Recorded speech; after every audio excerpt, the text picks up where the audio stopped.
The following podcast may contain adult language and conversations revolving around situations not suitable for immature audiences. Spoilers and general political incorrectness can often be expected, so listener discretion is advised. They must be destroyed on sight!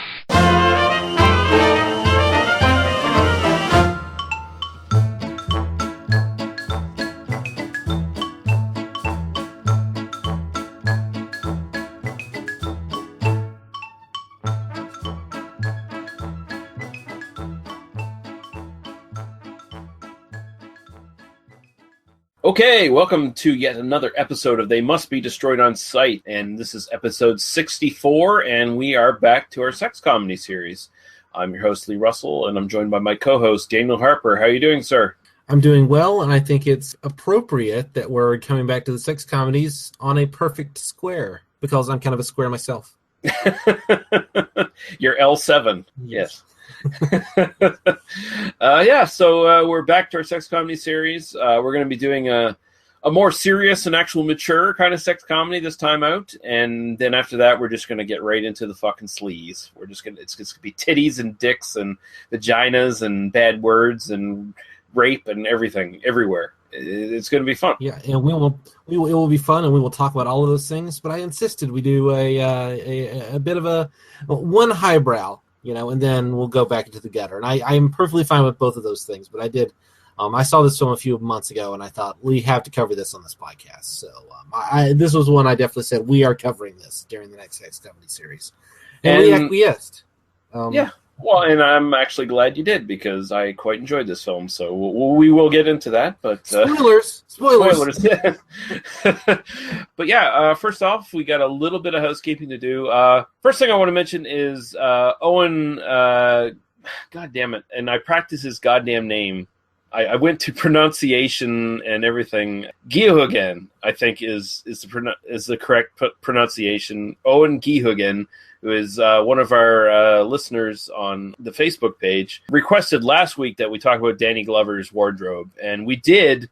But we were so drunk that I forgot to fucking record the goddamn hangout when we were talking about that part. So we fucked up. Yes. So can we just briefly talk about Danny Glover's wardrobe in Predator 2 and get it out of the way? I just think there's nothing more badass and masculine than a mustard-colored long-sleeve shirt with a gun vest and baggy pants. I think that's basically what Hero Cops in 1997 should look like. Is this the future wardrobe? Like, did they anticipate in 1997 every cop is going to wear wool pants and a mustard-colored shirt in L.A. in a heat wave? Yes. I mean, I guess it feels like. It doesn't feel very 1997, but it feels very much what 1990 thought 1997 was going to look like, right? You look at fashion in 1990 and you think like, oh yes, I can sort of see how they're kind of looking forward and kind of had this imagining of this kind of future in which this was sort of just what cops wore. Honestly, I don't even process it as that weird. I just kind of process it as, oh yeah, that's what Danny Glover wears in Predator 2. It's not. Well, Bill Paxton is more distracting to me than Yeah, you accept that there's a certain amount of the people who live in LA accept the climate, so they can wear jackets and not be too hot, to a certain extent. But I'm looking at Danny Glover, and I'm like, no wonder this guy's an angry black man, because he's wearing like wool pants and a fucking heavy dress shirt, and he's sweating all the time, and he's got white people telling him what to do, and no wonder he including Robert Davi, Robert Davi. Robert Davi is in this film, but who is one of the quintessential character acting assholes in movies. Right. Yeah. But yeah, I hope you enjoyed that, Owen. We did not forget you. We try to please our listeners, so there you go. Because when I was editing the last podcast, I realized, oh fuck, I did not actually press record when we did the second hangout for just that bit on Danny Glover, and so there you go. There you go. Yay. We talked about Danny Glover's wardrobe in this episode. Yeah. He looked very hot and sweaty. He did. Yeah. We have one comment from Mike Murphy from the Badass Boobs and Body Counts podcast. He said, "Good episode, guys. I recently picked up the RoboCop trilogy on Blu-ray and watched part 2. It's not altogether bad, and it is amazing if you watch RoboCop 3 afterwards." He says that is one fucking train wreck. He recalls seeing Predator 2 in the theaters, but haven't seen it since. I always thought Danny Glover was an odd choice as the lead. I have to revisit this one now that I've heard this episode. Lastly, I have to agree with Lee on Predators. It's way better than it had the right to be. Cheers. And yeah, Predators is actually worth your while, and be interested in seeing what your thoughts are on Predator 2 there, Mike. Yeah, I'd definitely be interested. I think they should cover this on Badasses, Boobs, and Body Counts. Boobs, too. Yeah, there's boobs in Badasses, yeah. Danny Glover, and the Predator, you know. In Body Count, I'm sure that's a big number. Yeah. Although, given most of the stuff they cover, that might be a little too highbrow for the sort of stuff. But, I get that. But, come on, do it, Mike. I kind of want to just see them one day just do something that's, like, completely not in their wheelhouse. Like I want to see them do, like, a Tarkovsky film and just not have any reference at all to the fact that they're doing, like, art house cinema all of a sudden. And then, just move on and then do... just not even reference it. It would be funny. It would be pretty funny. Yeah. That should be like that should be a bonus episode they consider, like some sort of special bonus episode. Yeah. Badasses, the sense of ennui.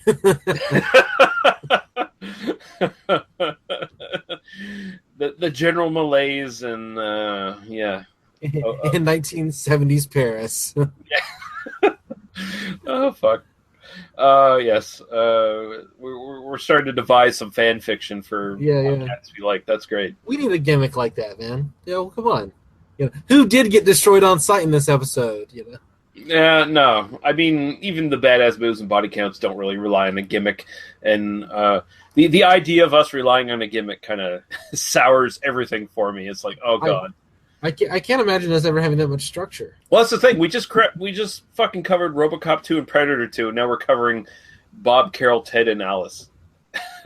With polar opposites, if there ever were any, as far as films go. In a lot of ways, yeah. I mean, kind of schlocky 90s action, films, and then late 60s ode to free love. So, Yeah, but that's how we roll around here. We don't really have any sort of boundaries, so... That's kind of where we're sticking with, but and people seem to appreciate it, so it's good, and we like that people do appreciate it. So all four of you, we appreciate. Yes. They must be the Strong On Site Army.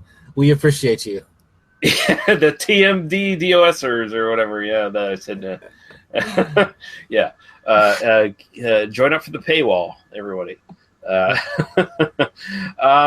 So we can go on to what we've watched in the last little while, and you just wrote an article for what is it, Editorium Press? Is that Editorium Press? Yeah.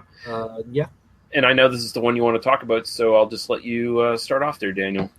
Sure. I really just wanted to hype my work on the website I'm now writing kind of semi-weekly for. I write a sex and gender column about sex and gender issues over at RuditorumPress.com, nominally about kind of science fiction, but this week I did a piece about Death Proof and about the way that that's Quentin Tarantino's 2007 film. It's the second and a better half of the Grindhouse double feature.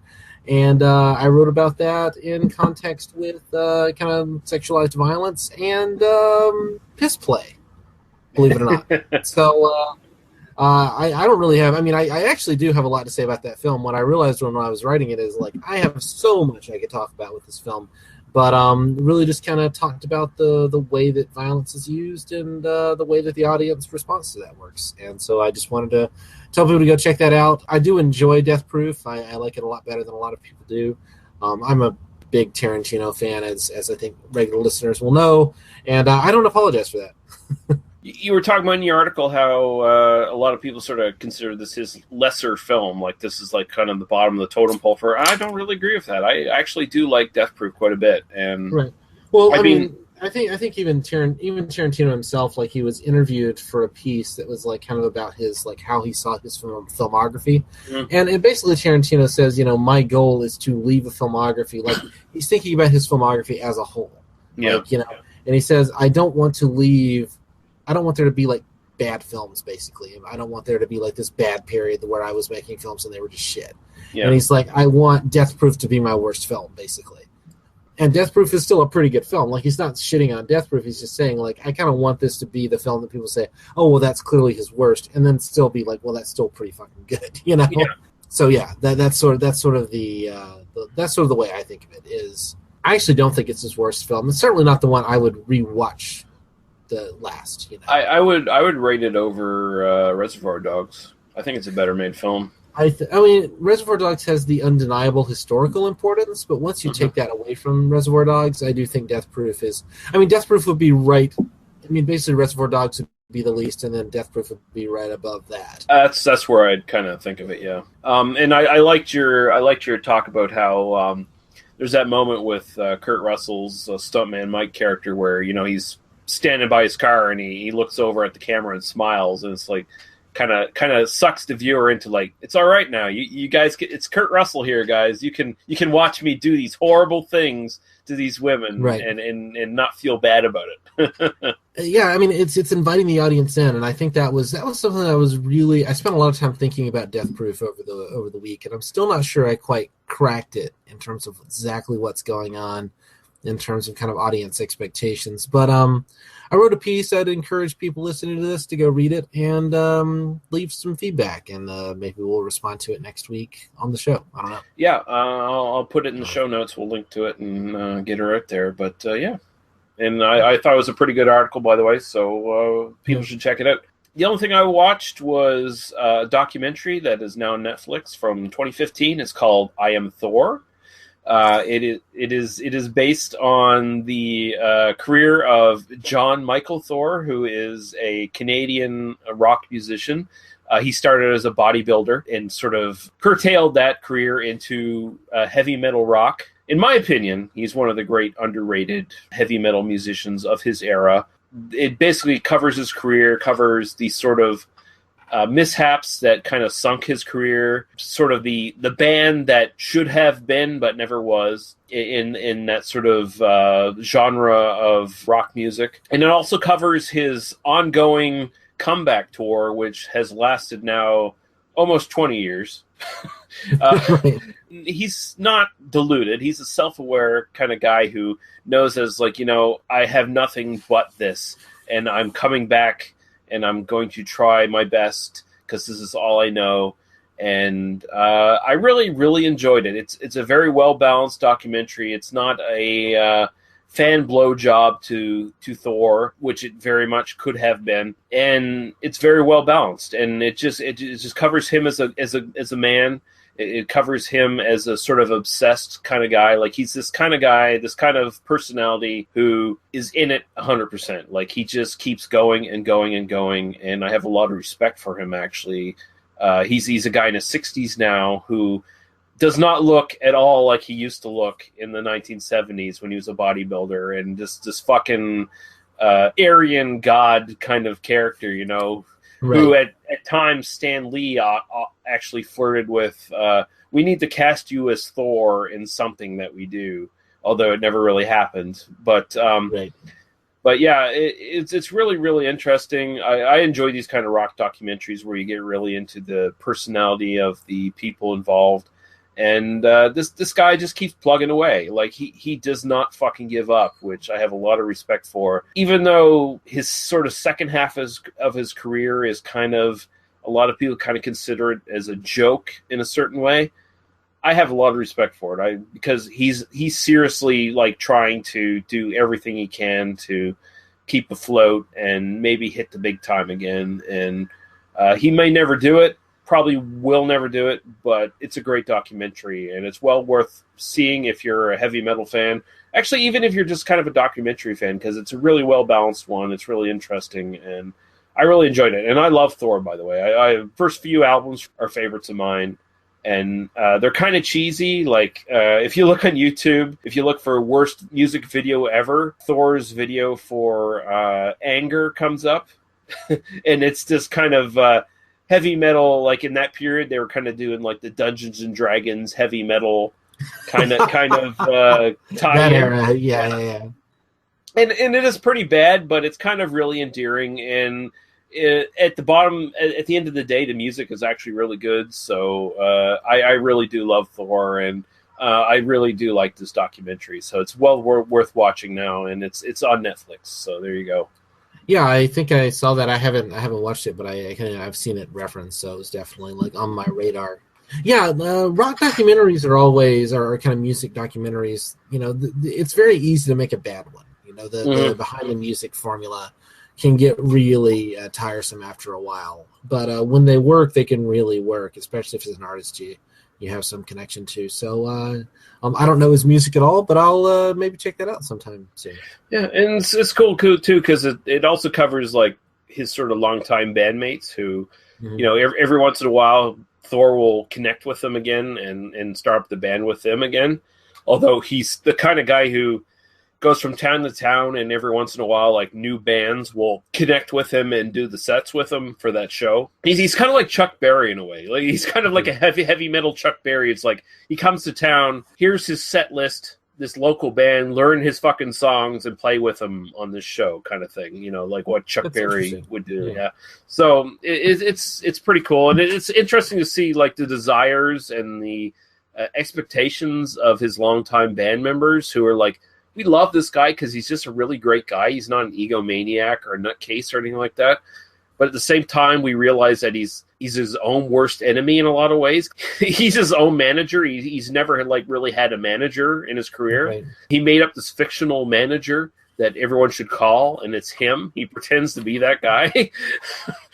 it's fucking amazing. You know, I have a lot of respect. I was reading this thing on a blog I read called Gin and Tacos, which is kind of a political blog. I was reading this piece that was about, you know, the writer, the guy Ed who writes the blog was going to, I forget which band it was. It was like Toad the Wet Sprocket or somebody. It's like playing near there. Actually, the Gin Blossoms are playing Kalamazoo here next week, and I'm like, I could spend $20 and go see the Gin Blossoms. That would be, you know, like, I could see that being kind of an amusing thing. And kind of talking about like, you know, if you're past your prime in the music business and you're like, you kind of had some hits and then you can go and you can work at, you know, the car wash, you can go be an insurance adjuster, or, you know, hey, get up on stage, make a few money, and you can make a living. Like, I mean, if you kind of leave the idea of stardom behind and like, okay, I'm not actually going to be selling millions of records anymore, but you know, if I've got to go and work for a wage, it's a lot better to go and stand on stage and, you know, sing an old song and, you know, get a free beer at the end of the night than, you know, go work some shitty wage slave job. So, you know, more power to them is what I say. Yeah. You know, and, you know, there are definitely some bands I'm like, you know, I would go see some of these guys, you know, like 20 years that I loved when I was 15. I would go see some of these guys. So, you know, I don't know. I've reached that age where nostalgia is a thing. It's a sign. Yeah. It's a sign of my impending middle age, you know. But, yeah. Movies need only 3 things: badasses. You tell me who you want done, and I'll do the hell out of it. A chick with drive who don't take no jive. Boobs. Do you know that the female breast, known to be the source of life since Eve, can be deadly weapons? And body counts. Body count. The mathematics of murder and menace. The BB and BC podcast is your source for exploitation film discussion of B-movies. You can find the show on iTunes and Stitcher Radio by searching for BB and BC podcast. You can also listen to each episode directly from the show's website located at badassesboobsandbodycounts.com. Let's go to work.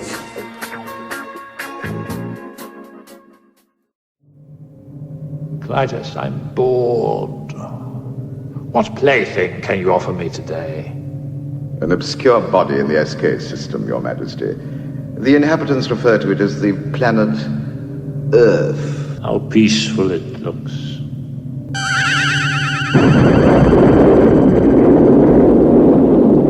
Most effective, Your Majesty.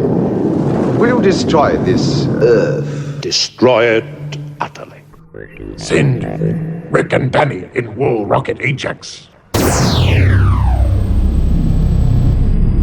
So, just destroy it?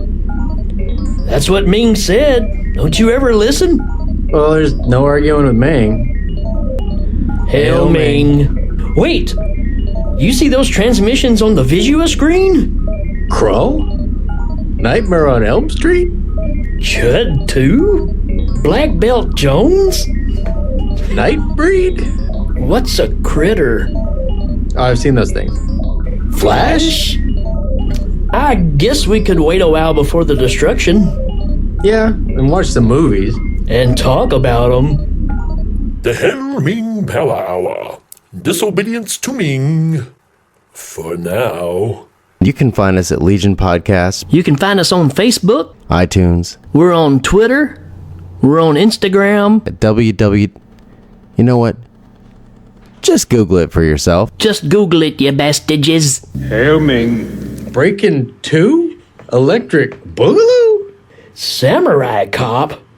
Army of Darkness? Flash Dance?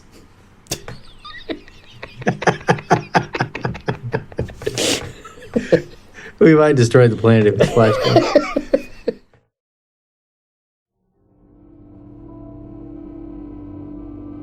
Looking for something different in your podcast library? Then why not check out the Podcast Under the Stairs? I'm the host Duncan McLeish, and joining me each week will be a special guest as we examine some classic, old school horror favourites, as well as some modern classics.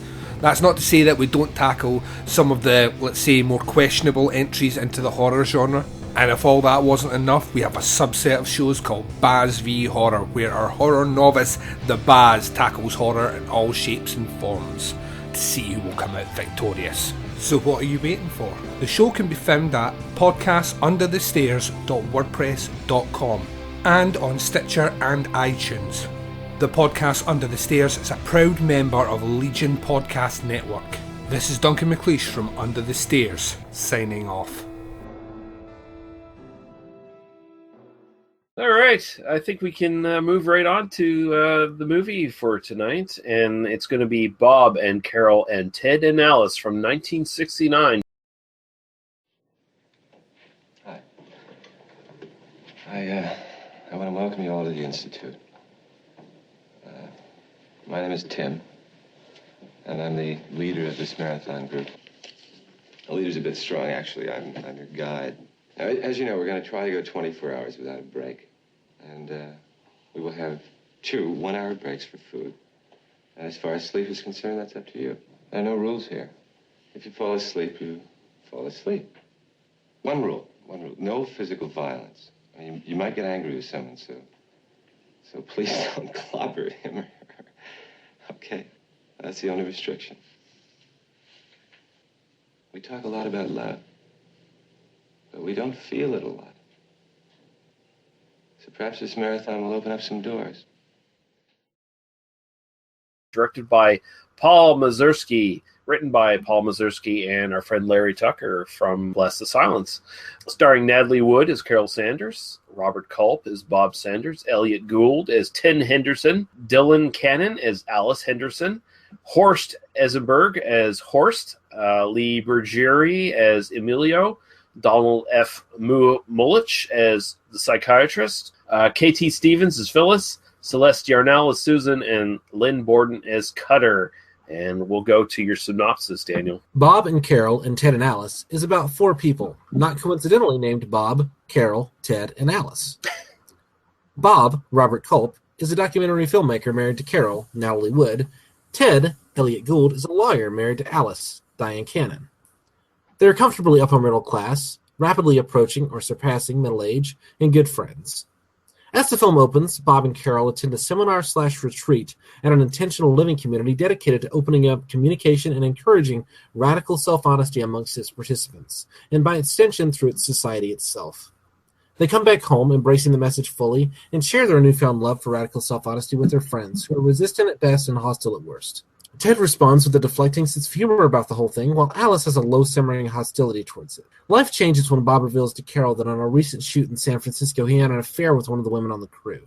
Searching her feelings, Carol finds that she really hasn't a problem with the idea, so long as there are no emotional or romantic attachments involved, and the happy couple become closer than ever.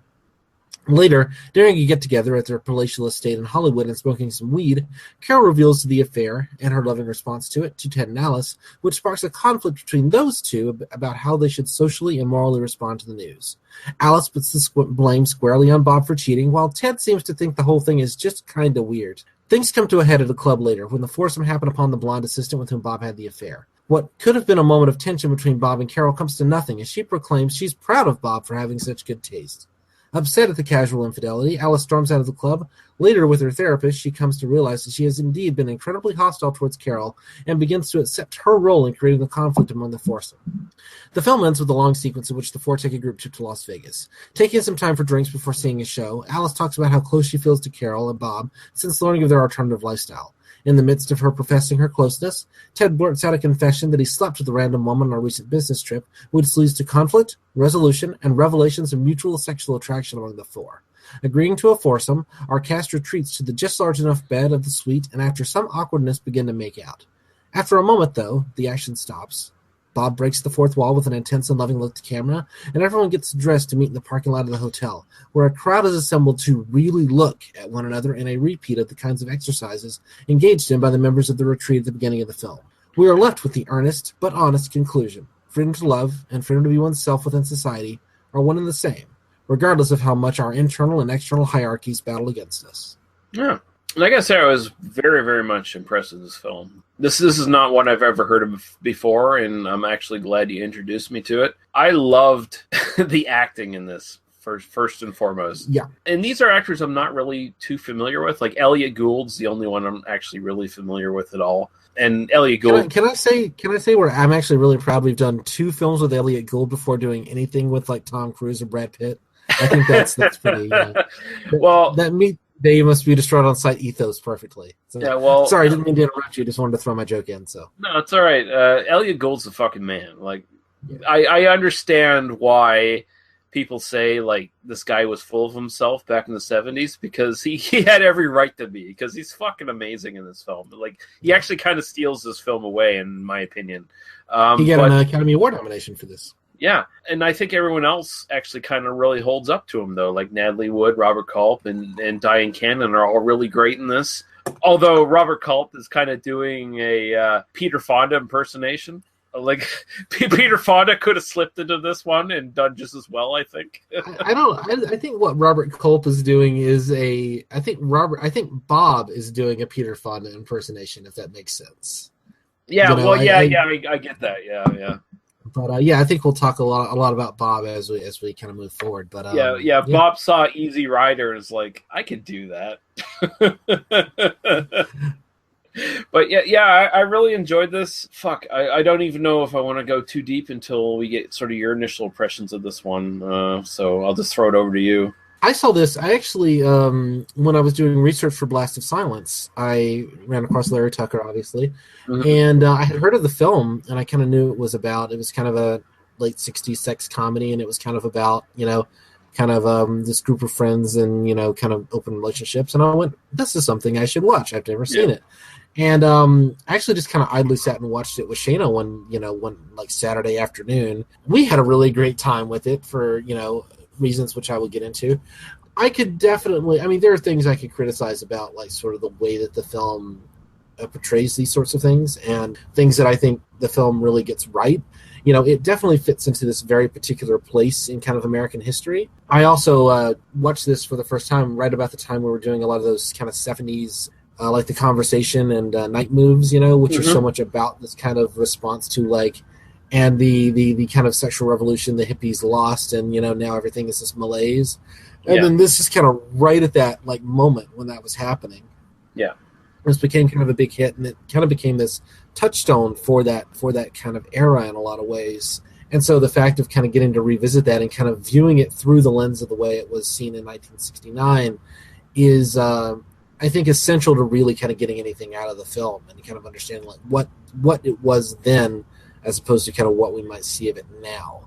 Although I think it really does hold up, and I think all 4 performances, I think just on a structural level, I mean, the film is really just a series of kind of long scenes of people acting. I mean, it's almost, you could almost do this as a stage play.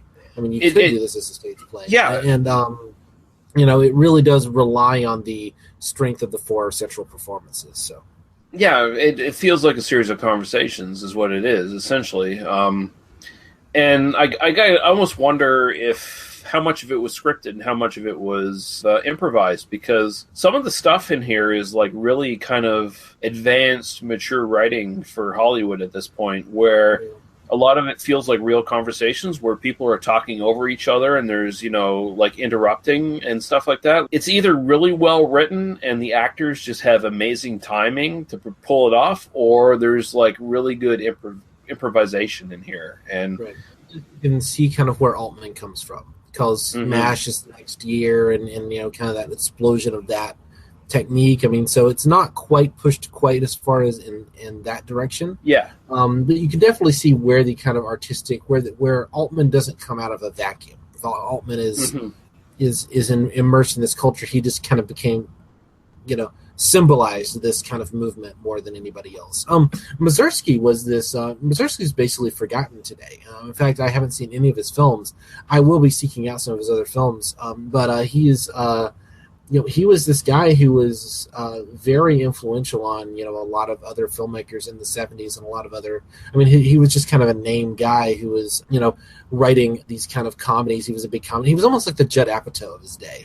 In that sort of way. Although, but not in the like shitty production side, more on terms of like the kind of name guy who's kind of like the kind of like the kind of art comedy director sort of guy. Not the dumb Seth Rogen going to pot. Basically, if Judd Apatow had stopped making films after Knocked Up, that would be. Well, yeah, and I wasn't familiar with any of his films either. Like, I didn't think I was. Like, I think the only thing I've seen of his is Down and Out in Beverly Hills, and I don't really remember that one to any real degree, right? I've kind of read reviews of that. I've never seen it, so I kind of know what. Mazursky is someone he's on my radar now as someone to go and explore some of his films. Same here, yeah. It's kind of I feel a little bit bad, like being on a podcast and being like, this guy is hugely influential. I haven't seen any of his stuff. Hey, congratulations! We're completely uneducated douchebags. Yay! Look at us in North America. Yeah.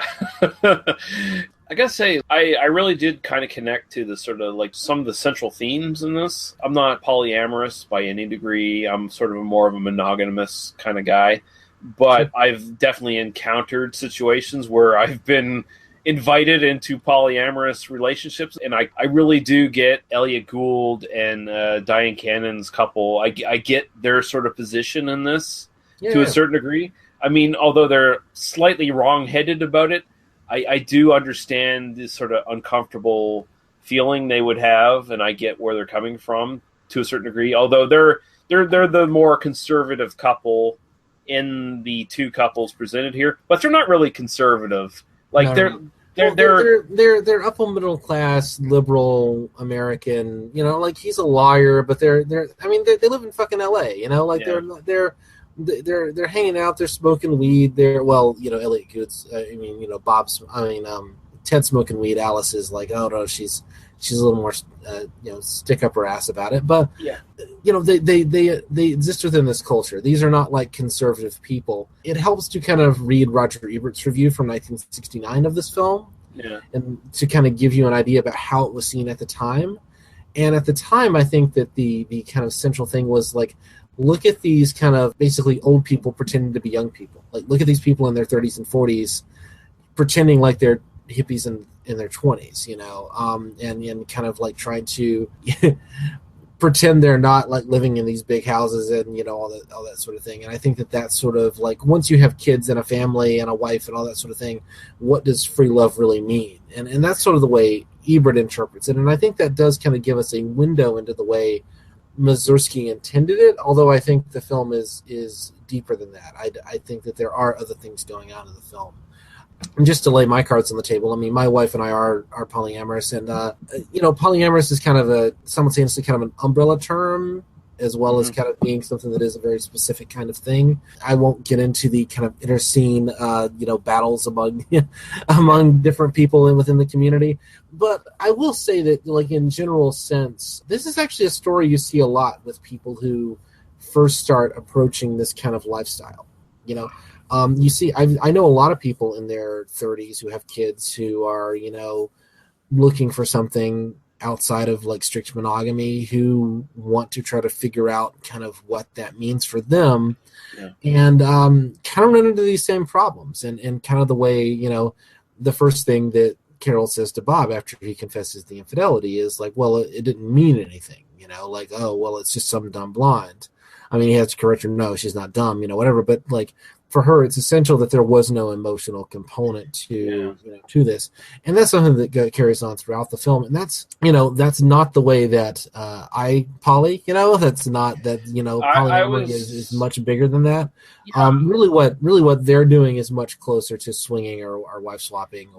That's what I was thinking while watching. I was like, okay, they're much more swingers than they're kind of like poly, because even though I don't have like a deep knowledge of it, and I would not pretend to. I think part of it is, if I'm not mistaken, is you can have emotional connections with separate partners and at the same time still be with someone as your main partner. And well, the way that I'll just say this, the way that we're pretty open about this, although we don't reveal like details of relationships because there are other people involved. Shane and I practice a form of polyamory that's called radical polyamory, also called relationship anarchy, where there is no hierarchy. Where Shane and I are married for, our own reasons. Every relationship that I might potentially engage in is completely separate, and every relationship she might potentially engage in is completely separate. Okay. And we kind of insist on that being like all the way across whatever network we have. Yeah. So people try to build like, okay, I have a primary partner and then there's a secondary partner I see on the side. Shane and I like level that completely. And that's actually part of like the way that we politically practice the kind of lifestyle. Right. But I try not to judge people who try to enter the lifestyle who don't, but they tend to have these kinds of problems, right? And so I kind of see this from the inside. I kind of, in the local community, which I won't out people, that sort of thing. But you see a lot of people who kind of dip their toes into it, who then try to impose rules in terms of trying to protect their feelings, in terms of trying to protect their, their kind of stability. They just want to have a little something on the side. And what they find is that very quickly they run into kind of deep-seated emotional problems because they're not dealing with their shit. Yeah. And I think that the triumph of Bob and Carol's relationship as it's portrayed in the film is that it's not that they don't have issues. They do have issues between each other in terms of like the way that they communicate about this, but they work through their problems by like deeply communicating. And that's the part that feels really very much like, that's the part that Shane and I really responded to, Well, yeah, that's what I like the most about the film, is that they're not presented as like just like really hollow kind of depiction of this relationship. Like throughout the entire movie, they're actually working through this. And then as an extension, the other couple is also, they become open to this. They start to realize their own feelings on this, and they're being more honest with each other about this. And I think one of the big things, honestly, I think the kind of central message for this film is that if you're into it, you're into it. If you're not, you're not, and that's okay as long as you're honest about it. Right. Ultimately, it's about openness and communication, and it's about like kind of recognizing that there isn't a kind of moral pressure either way. Mm-hmm. I want to save talking about the end of the film, for a minute. From the very beginning of the film, at the retreat, people come to this for very different reasons. There's a woman who's just looking to improve her orgasm. There's a woman who doesn't know why she's there. She literally just, I don't know, I came and I'm, there's a guy in his 60s who's just sitting and he's like, I just want to always grow and learn and change. So people come at this for their own, very different reasons. And what they learn is not necessarily sex. There's no sex really at the retreat that we see. I mean, there's some nudity in the kind of the bathing scenes and the kind of opening credits, which is really just seem to be like, okay, congratulations, you got some nudity. This is what you came here for. Now let's get to the actual fucking movie. It almost feels like they went to a different retreat and then went to the next one afterwards, because the opening is like, okay, this is the nudist retreat with old fat white men being like sponge bathed by young, pretty, traditionally attractive women. Yeah, it's like that's a different retreat. Then we go to the hippie retreat where everyone fucking hugs it out. Is essentially what it is. I mean, and there are huge problems with the way this is. I mean, there's this like kind of appropriation of New Age, New Age itself is in a lot of ways this deeply troubling racist appropriation of Native American beliefs and kind of Druidic and all kinds of practices and that sort of thing. And I mean, the hippie movement of the '60s is part and parcel with that. And that's the kind of awful part of the hippiedom stuff. Is that kind of like the embracing of these kind of like this pseudoscience and this kind of religion and this kind of energy crystals and all that stuff. But I think the central idea of if we could all just learn to communicate honestly how we feel, including talking honestly about how we feel, that like embracing the like, oh, you hate my haircut. I am really glad that you expressed that. That's a really beautiful thing that you were able to express that, even if you needed humor to do that. Yeah. That is almost central to the way I try to live my life these days, And it's also portrayed as being kind of problematic in the way that Carol wants to share this gift with the rest of the world.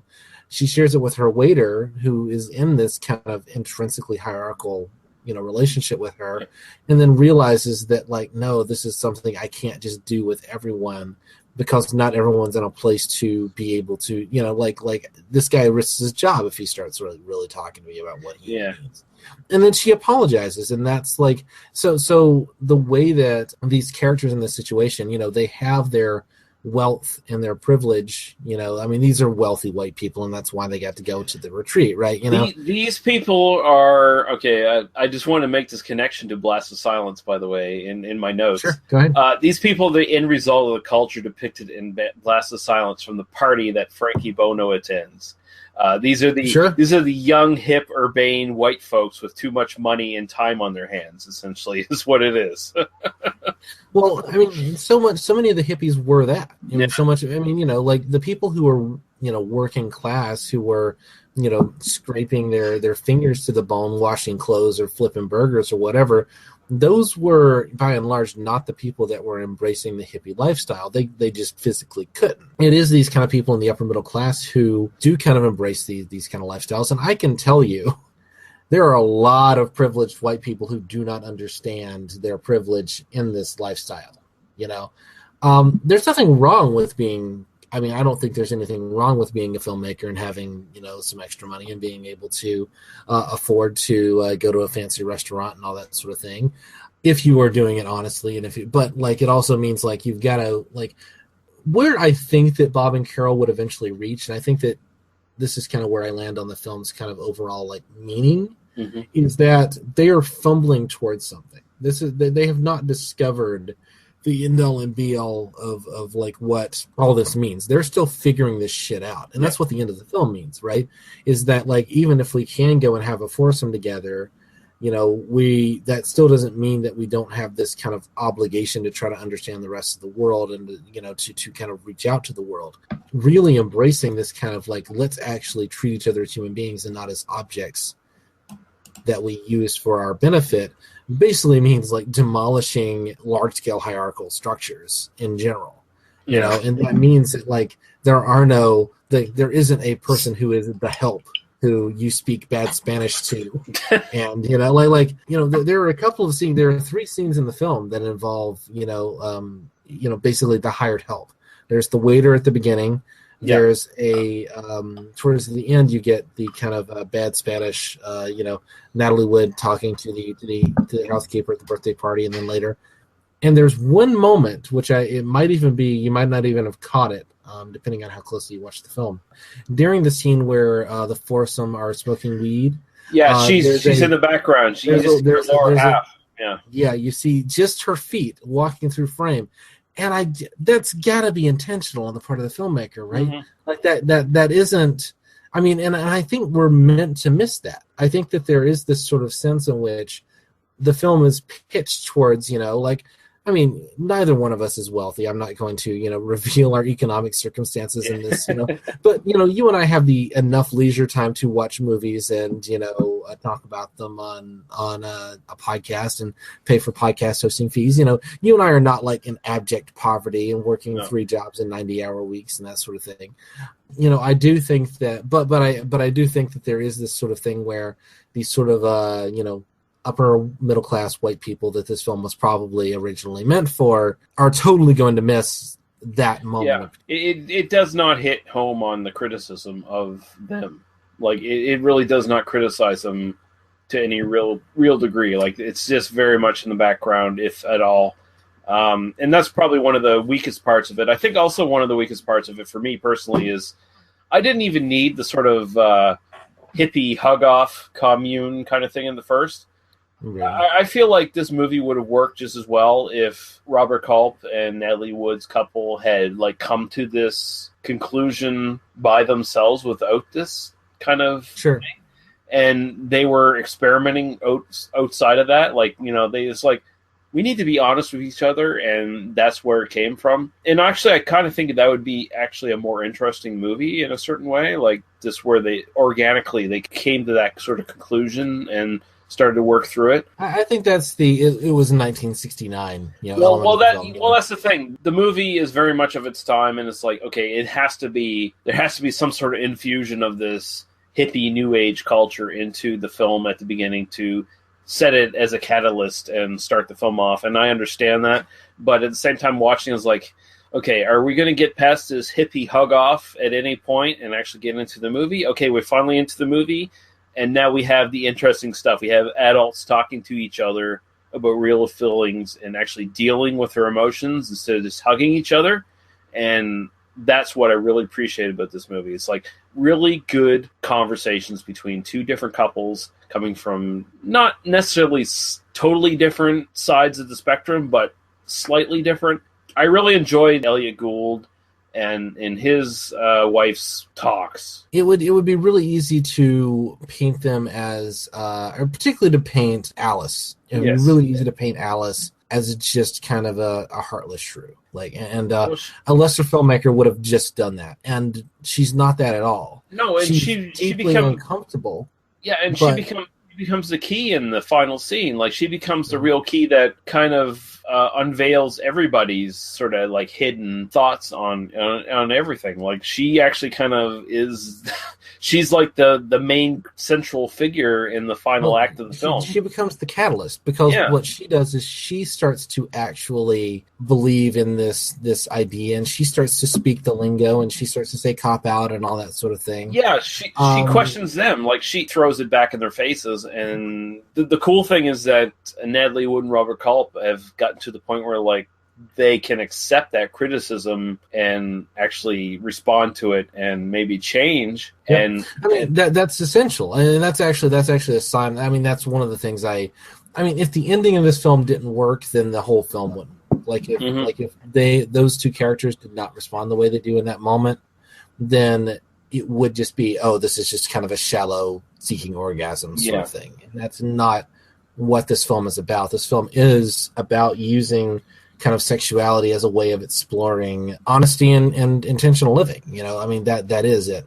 I will push back slightly on the critique that we don't need the hippie stuff at the beginning, because I agree with your point. Like I take your point completely. Mm-hmm. I think that in a sense, what the film is trying to do is almost critique that hippie culture by saying this is what happens when you take that culture and then like expose it to the real world, the outside world, and try to have real life people really engage with that.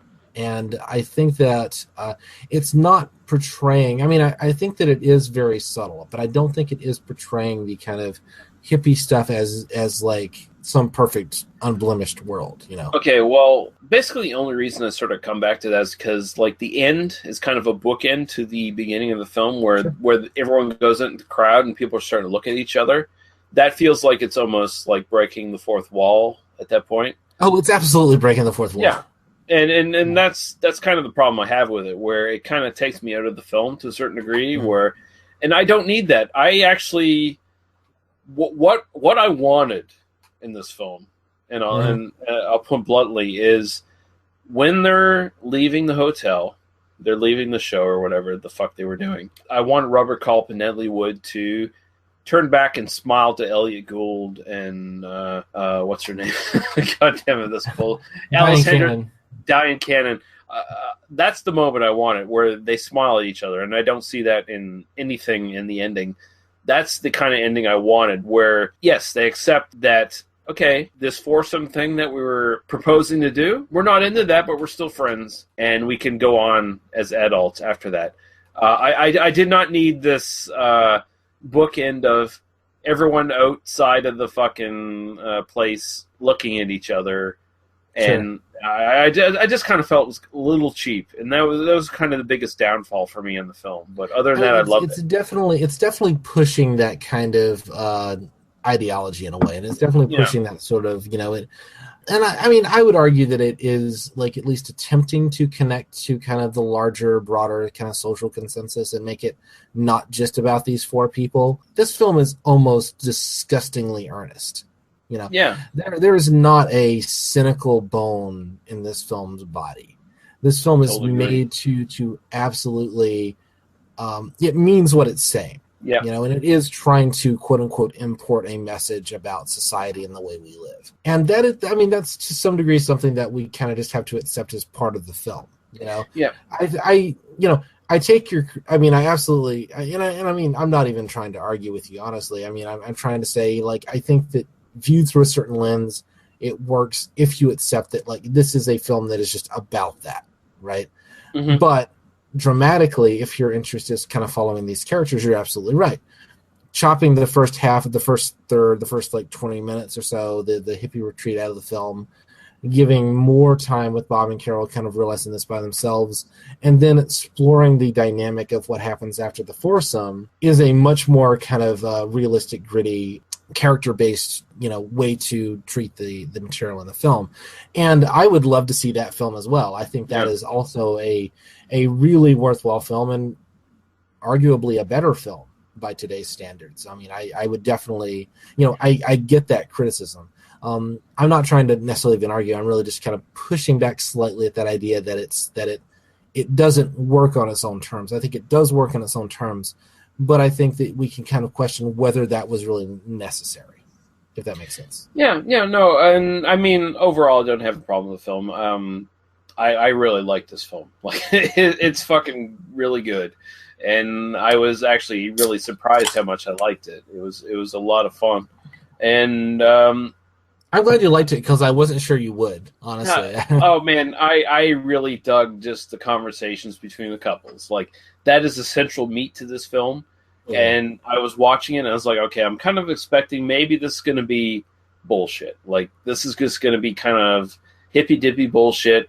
But no, it was like really sort of stuck into real couples talking about real issues and hashing them out. And I love that, like, Robert Culp and Natalie Wood, it does not, like, a lot of lesser movies would start out just like presenting these guys as perfect, swingers or polyamorous or whatever, sort of degree on the scale you want to go for, and they had no issues. This was a film that actually dealt with those two people dealing through their issues, like going through them, evolving, and getting to a place where eventually they were really happy with each other and they're happy with their friends.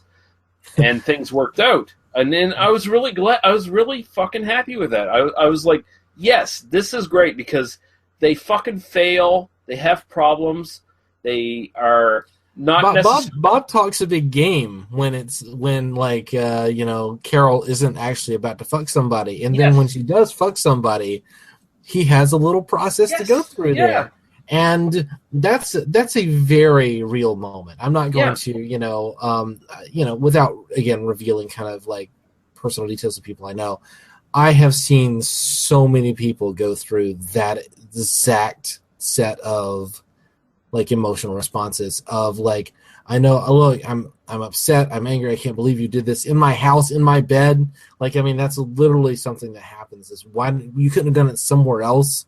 You know, like you've defiled my bed and that sort of thing. And it's all bullshit because ultimately it's like, what am I fighting about? You know, Yeah. And you know, then realizing that and then making the decision to say, let me go make a drink for this guy. Let me meet him. I'd like to, if it's somebody that's important to you enough to like screw him, I'll go pour him a drink. And then offering him a drink and offering him the cheap scotch first. That was I had a note about this, by the way. His taste in scotch is crap. His best offer was Ballantines, and that's not even all that. Which great. is better than J&B. I'll say that. You know, like, maybe he had some Glenfiddich or something in the back, but like didn't even get that far. Like, okay, Valentine's is good enough for you. All right, good. All right, yeah, we'll just. He offered him Cuddy Sark, dude. Dude, this guy just fucked your wife. You should offer him something a little bit better than that. Yeah. I mean, he's already had a little bit better than that. Okay, can I be completely lascivious here? Since we're let's stop being serious very briefly. Yes. What do we think about Natalie Wood in this film? Natalie Wood has the best ass I've seen in a long while.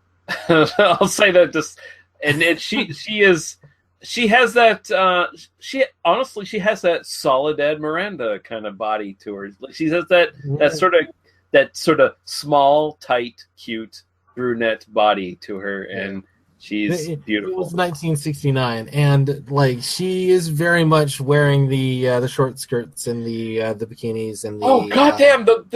Her and Diane Cannon. They have no compunction about having skimpy underwear. I have to give some special props to Elliot Gould for his fucking magic Mormon fucking underwear he's wearing in the end there. Those are the biggest fucking briefs I've ever seen on anybody. Those are fucking ridiculous. Yeah, I've never seen underwear like that, but you know, hey, it's a thing. Maybe even Robert Culp wears fucking like bikini fucking briefs for a man. Like Jesus Christ. Well, you know, Bob's into this. You know, he's a little bit freer with his physicality, and you know. I'll ask you while we're, you know, I mean, I just to say it, like for me, like watching Natalie Wood, I'm just mesmerized. Like Shane and I we're rewatching this afternoon, and we're literally just like sitting and just going, "Oh my God, she's fucking hot." Yeah. Like, where is this person in my life? But I'll ask you, do you think Ted actually fucked the girl on the airplane? I think the movie implies that he does. And I mean, because he has the the fantasy. Yeah, it's the fantasy, which is quite the fantasy, by the way. Kind of like, and that girl almost kind of looks like a mature Mila Kunis or something like that along those lines. It's like, oh wow, I just saw Mila Kunis tits. Awesome. I think he does. I think he did, and it's interesting because the movie sort of delves into the conversations between men, where Elliot Gould is like, he confesses to his wife that I just kind of wish he had told me first, you know, like that he had cheated on his wife. You get the sense that he's the kind of guy who, if fucking Bob had told him, he would have kept it to himself and he would have been okay with it. You know, he would have been like, okay, whatever, you cheated with her and whatever, and that's in the past, and let's just go on. He's actually there's a boys will be boys thing, right? Like where it's like the whole thing is. I mean, we're both men, you know, kind of cis men, and socialized in a certain way. And I'm sure you kind of have this thing where, you know, like, oh well, you know, if you're gonna fuck some broad, you know, if you're gonna fuck some chick, you know, tell your bros, but like don't tell your wife. Your wife doesn't need to know that. Like, and oh, fuck that shit. By the way, I'm just gonna say, yeah, totally. I mean, one of the ways that the film kind of falls down is like it doesn't really interrogate that idea of like this has to be informed consent ahead of time. You know, they do kind of touch on some of these ideas, and I think that's kind of where eventually they would kind of land. I mean, at this point, you know, the idea that people were still exploring these kinds of interpersonal connections and how to do this appropriately. This is very realistic. I mean, this is very like 1969. That's the thing with this movie. It's very early on. You can't expect him to touch on everything. I mean, even again, people I know within the lifestyle approach it this way. Like, I know people who basically started doing an open relationship because they had both cheated on each other before. Yeah. And then just decided, like, well, what if we just do this openly? And then started, like, exploring that. And then realized that, like, actually doing this openly, we're still cheating on each other because we're actually not really, like, in that healthy relationship together. You know, this stuff gets way, way complicated really, really quickly. And there's a lot more kind of going on. But I do think that the film kind of at least attempts to kind of say, like, this is not a finished product for these four people. That's the thing. That's the thing about this movie. Yeah, it presents the arguments, it presents the ideas, and it does not necessarily give a solution. It just it presents it to the audience to think for themselves about what's going on. And it's a little bit, just a teeny bit primitive on the sort of the ideas, but I mean, it's 1969. What the fuck are you going to ask for? This is pretty goddamn brave for 1969. So, right. I mean, you could even airing it today. Like, can you imagine a movie today that was like about these kinds of things? I mean, you know, it's even today this would feel fairly risque. You know, yeah. For kind of a big mainstream picture, and I think that's to some degree kind of the way that culturally we've regressed since then. You know. Yeah. But there was this kind of idea of, like, let's explore these ideas. And I think today, I mean, the second Sex and the City movie actually had a, like, the Miranda character was, like, trying to choose between two men. And it's like, fucking Miranda, of any character in, like, modern television or cinema, knows what an open relationship is. And, like, the fact that it's not mentioned at all, Greta Christina wrote a great piece about this, basically about, like, how, like, shitty that movie is just because, like, Miranda should fucking know better, you know? Sorry to bring up Sex and the City in this context, but it is kind of like, you know, Sex and the City, what's terrible about Sex and the City is that it doesn't explore things to the degree that, like, Bob and Carol and Ted Dallas did in 1969, you know? That's the point. But I really enjoyed this movie. It kind of feels creepy to see that Bill Cosby had a cameo in this one. Yeah, I've seen this film 3 or 4 times, and I haven't gone through, like, frame by frame. I have not found him in that party scene. I know he's in there somewhere. It's near the end of the party scene. He's running out. He's got a hat over his head covering his face. Is that when Alice is running out? No, it's before that. He bumps into the group as they're getting into their tables and stuff. He runs out, and it's like, I kind of assume he's had a unsuccessful sort of roofie kind of episode, you know. Not too many chicks were all into him dumping pills into their drinks, so he just bugged out of there, and Jello pudding pops and stuff like that, you know. Yeah. No. Fuck Bill Cosby, or don't fuck Bill Cosby. I hope he goes to prison and rots there for the rest of his life. Yeah, it won't happen, but too bad, you know. He should be in there. And although, you know, Robert Culp and Bill Cosby were an I Spy, so that was the sort of connection there. Yeah, I know that was the connection. I mean, but, like, it's also, like, early enough. Like, I mean, you know, you can't blame him for, like, working with the guy, like, you know, and then, like, finding out, like, years later, like, oh yeah, and then he, like, fucking raped a bunch of people, you know. Yeah. It's like, well, I don't blame Robert Culp at all. It's like, no. I mean, that's just retarded. Do you know Robert Culp aside from this movie? That's the thing. I don't. I've never seen him in anything else. He was kind of a TV Western actor, you know, for the most part. Mm-hmm. Kind of one of those jobbing working actors who just kind of worked for years. He did a bunch of, again, Westerns on TV. And the other big film I know him for, he was in Hanny Calder, which was one of the Raquel Welch Westerns from the early 70s. I've still yet to watch that. I know you recommended it to me, and I've had it on my back of my head, but that's a not as good a film as this, but he's very good in that. Like, he's one of those guys. He definitely brings the presence, and I really admire him in that last scene because he's sitting there, or in the kind of where Alice and you know, basically he's sitting there. He just leans back. He puts his head in his hand, and he's just kind of massaging his forehead while he just kind of waits for the chaos to subdue before he kind of comes in and brings, like, this kind of, like, like kind of intelligence and kind of his own perspective. And he's just like, you know what? I need to just lean back a little bit. And man, did I totally identify with that character in that moment, because I've been in that room and it's just like, okay, I'm just going to sit here. I'm going to wait. I'm going to let the tension kind of calm down. And then I'm going to come in and we're going to have a conversation. But jumping in right now is not the thing to do. I love that little acting moment. It's so well, yeah. great. He realizes what the situation is and how to diffuse it. Yeah, that's the thing. And I mean, then of course they go to the foursome, the proposed foursome. Then of course it goes back to they realize, okay, this is not for us, and that's cool. See, I interpret it a little bit different way. Where I think that obviously by the time they get to the parking lot, we're talking on the level of metaphor again, right? Mm-hmm.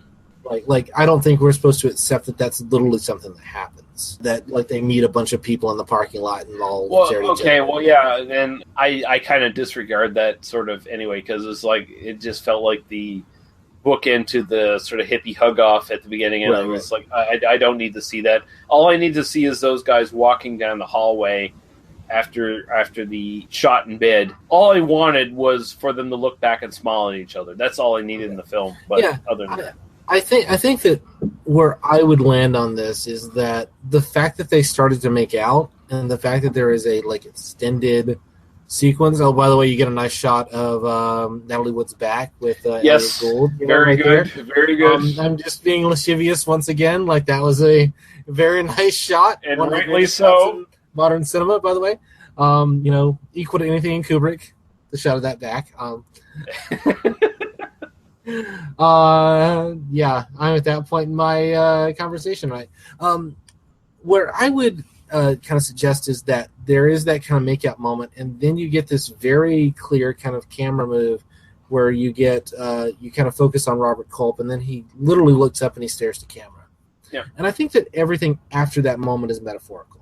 I don't think that we're supposed to accept it as like.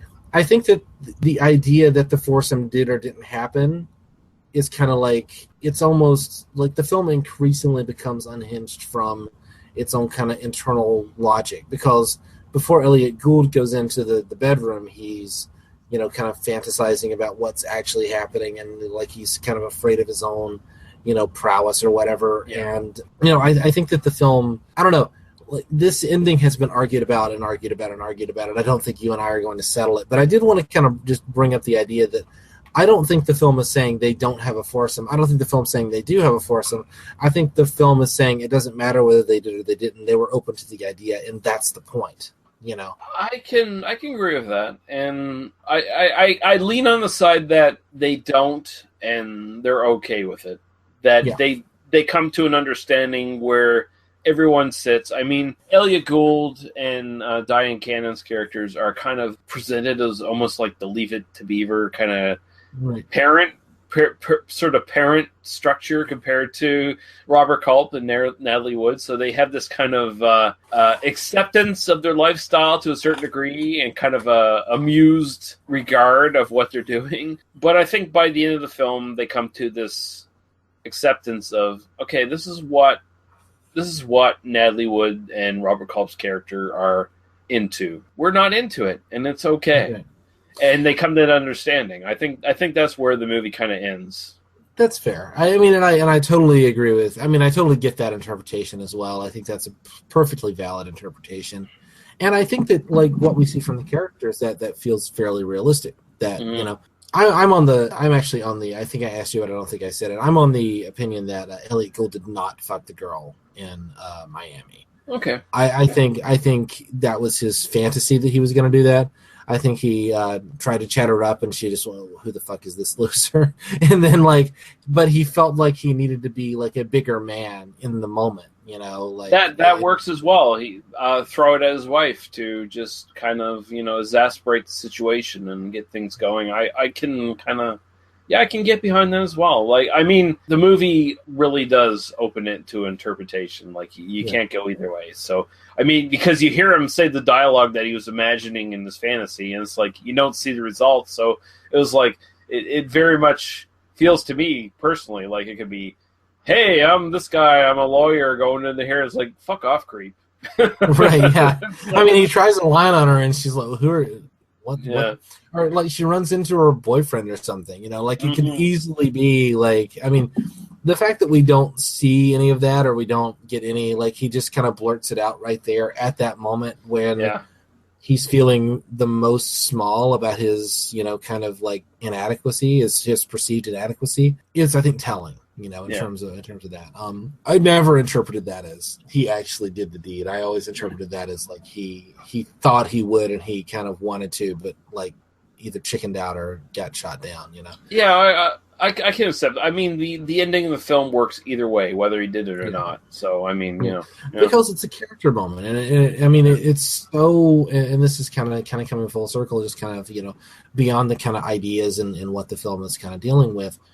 It's so well acted and it's so well written, and I think that kind of what I know that to a certain degree what I'm kind of putting on the film is what I'm putting on the film in terms of kind of the growth of the Bob and Carol and Ted and Alice characters and kind of where their trajectories are going and what the film in quotation marks means. But I think that the reason I can do that is because the film is really well observed. Yeah, both in terms of its writing and direction, but also in terms of the performances. When a film or when a piece of media, a book even, you know, a comic book, you know, a play, whatever, is richly observed and really kind of gets at behavior, when it has that ring of truth, it allows us to view these things through a very humanistic lens. And it allows us to kind of see these characters as people and to kind of interpret them the way we would people. And I think that that's the strongest bit of recommendation I would have about the film is it's this very clear portrait of these very kind of real looking people at this particular moment in American history. I mean, if you're interested in these kinds of issues, I think it's almost essential viewing at this point, you know?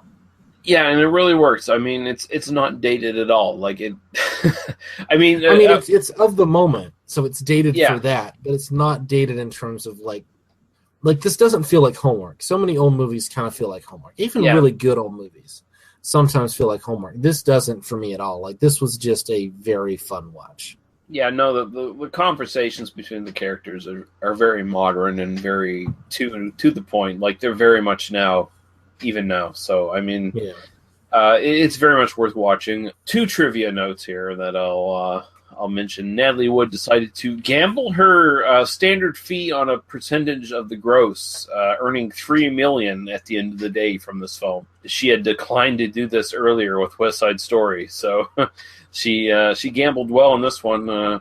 Unfortunately, Natalie Wood only had a very short life, but you know.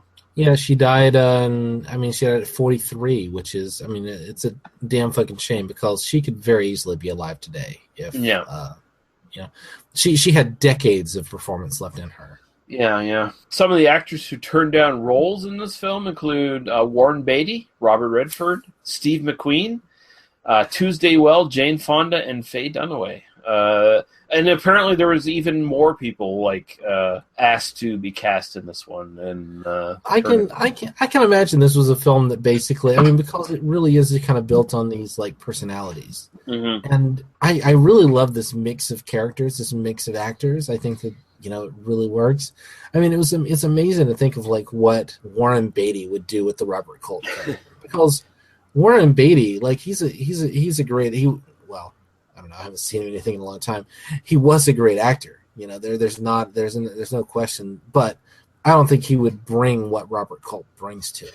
I don't think he could do it. I honestly, I was talking earlier about how he was kind of doing a Peter Fonda impression. I think only Peter Fonda could have maybe done the same thing he did with his character. Honestly, have you seen Ulee's Gold? Yes, I've seen that, and that's probably the best Warren Beatty film, honestly. No, that's Peter Fonda. Oh, is it Peter Fonda? Yeah. Okay, I'm thinking something different. Yeah, that's fine. No, Ulee's Gold is the Beekeeper movie that he did in like 1997. Peter Fonda, like when as an old man, it kind of gets to be a little bit of a badass there, and I kind of think like. Yeah, Robert Culp's character, you know, he kind of stops making films. His films don't quite sell anymore, and then he goes off and becomes a beekeeper in Florida.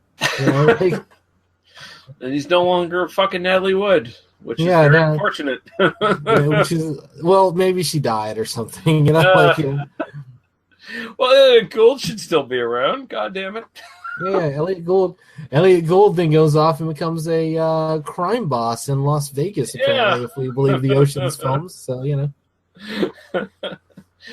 The budget for this was $2 million, and the overall box office, apparently, including, I think, maybe not including home video rentals, was $31.8 million. So, which is big money in 1969. Yeah, that's huge. It did very well. Yeah, I don't think I have anything else to say about this. I really liked it. I'm glad you suggested it, Daniel. I had a lot of fun with this film. Actually, this is probably what I'm going to watch again. So, oh, awesome. Yeah. Yeah. You know, they're obviously like, we could go beat by beat through like conversations and talk about stuff, and there's a ton of material like in terms of the depth, but I just think people should watch this. I think this is almost criminally underseen and undertalked about, and I hope that kind of coming into the sex comedy series, I know we're going to go and do a bunch of schlock, but I'm really glad we're talking about this first and kind of doing something that has a little bit more substance. So yeah, this was a lot of fun. Daniel, tell people where they can find you on the internet. You have a multitude of shit now, so I've got so much shit going on. Basically, you can go find everything at alwayspaceman.com. That's where, so I do a bunch of podcasts that are all kind of collected there. I do a Doctor Who podcast, do a Red Dwarf podcast, do some bonus episodes. We're going to get back to Firefly when we bother to get back to Firefly. We kind of started that too soon. We weren't quite ready to start that, so, you know, but that's coming back soon. And I also, Shayna, my wife, and I write kind of alternate weeks. We're doing a Friday column for Phil Sandifer over at RuditorumPress.com, and that's covering sex and gender issues. That's kind of what we've been asked to write about, but I'm sure we'll cover other shit as well. And you can find us there. So, and I'll link to the most recent one that I wrote about, Death Proof, masculinity, toxic masculinity, sexiness, the male gaze, and piss play. Those are all things that are covered in my 2,000-word piece on RuditorumPress.com this week. So go check it out.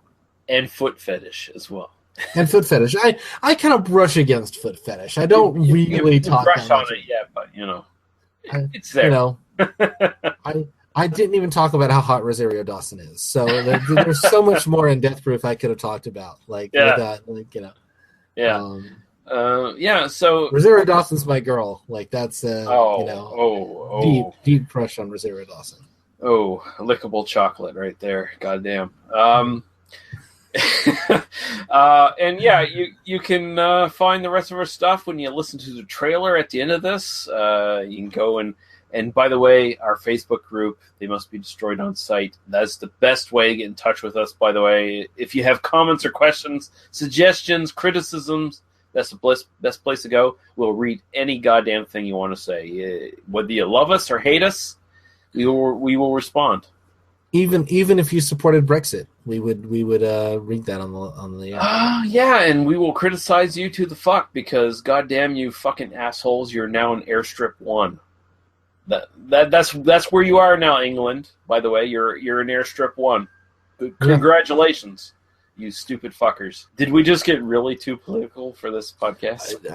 I try to go by your lead on this podcast. I mean, on my podcast, I go wherever I want to go, but like I try not to get too aggressive here, you know. Yeah, but like, you know, there might not be a United Kingdom in a couple of years because like Scotland and Ireland are like basically just splitting off and being like, we want to fucking join the EU. Fuck you guys. There may not be a United Kingdom in a couple of years. And you know what? Fuck you, imperialist assholes. Yeah, I'm fine with that. Yeah, more, honestly, I'm on the side of more power to them. Go ahead. Yeah, I'm on the side of Scotland and Ireland. You know, like I was definitely on the Remain side of that. I have enough British friends that I thought, like, surely there will not be any sense in which people will actually do this. Like, this is just completely stupid. And racist douchebag people who supported right-wing governments and refused to acknowledge the reality of the situation on the ground have completely tanked the British economy today by voting to leave the EU. Yeah. Welcome to Airstrip 1, guys. Welcome to Airstrip 1. Had to get political at the end here. Sorry, Lee. It's a thing. Yeah. I instigated it, so it's my fault. Yeah. But if we have not lost all of our listeners, please join in next time. We're going to be covering some more sex comedies. I think the next episode is going to be The Cheerleaders and maybe One Night Only, if we can get a copy for Daniel somewhere. And and that'll be it. Thank you, Daniel, for joining me. Always great to be here. Thanks to everybody for listening. Yeah, and thank you, everyone, for listening. We'll be back in a week or so, and goodbye. Goodbye.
Thank you for listening to They Must Be Destroyed on Sight. For past episodes, links to the host's other stuff, and links to podcasts and websites of similar interest, please visit us at tmbdos.podbean.com. There you can also find links to us at iTunes and YouTube, as well as our Facebook group link, which is the best way to get in touch with us. We welcome all comments, questions, movie review suggestions, and criticisms, and we do our best to respond to everyone. You can also find us at Daniel's recently launched oispaceman.com, where you can find his sci-fi themed podcasts about Doctor Who and Red Dwarf. Thank you. Drive through.